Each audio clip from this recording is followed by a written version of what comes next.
Shalom, mimi naitwa Jof. Kuna mtu anasema nini maana ya kulindwa na damu ya Yesu? Kuna andiko kuhusu kulindwa na damu ya Yesu?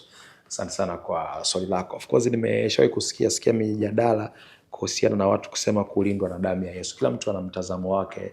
Kuna stika zile zimeandikwa labda gari hili linalindwa na damu ya Yesu au jengo hili linalindwa na damu ya Yesu na vitu vingine kama. Kuna watu wanahoji kwamba je, damu ya Yesu ni ulinzi na vitu vingine kama hivyo. Mimi nataka ni kufundisha alafu wewe mwenyewe utaona.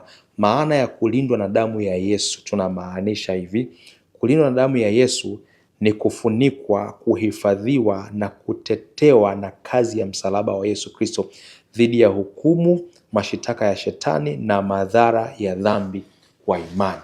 Damu ya Yesu inatulinda kwenye mazingira au ile kazi ya msalaba. Sasa tunapozungumzia damu ya Yesu tunamaanisha kazi ya msalaba. Sababu Biblia inasema kwa kupigwa kwake sisi tumepona. Kwa tunalindwa dhidi ya hukumu ya mashitaka ya shetani na madhara ya dhambi. Kwamba ili dhambi isikupate, damu ya Yesu ilimwagika kwa ajili ya ondoleo la dhambi. Kwa kwenye mazingira kama hayo. Kwa damu ya Yesu sio uchawi, sio maneno ya kulinda bahati. Ni imani katika kazi ya damu ya Yesu iliyomwagika msalabani. Tunaamini kile kilichofanyika pale msalabani kilileta ukombozi na ondoleo la dhambi. Kwa tukisema damu ya Yesu inatulinda, inatuongoza, inatutakasa, ni kwa sababu ya kukubali na kukiri ile kazi ambayo ilifanyika pale msalabani.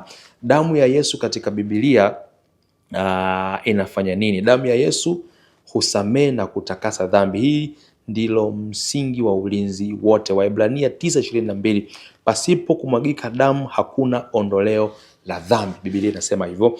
Lakini Yohana wa kwanza 1:7 inasema, lakini tukienenda katika nuru, damu yake Yesu yatusafisha dhambi yote. Mtu aliyesamehewa dhambi yuko chini ya neema na sio hukumu. Damu ya Yesu hutulinda dhidi ya hukumu.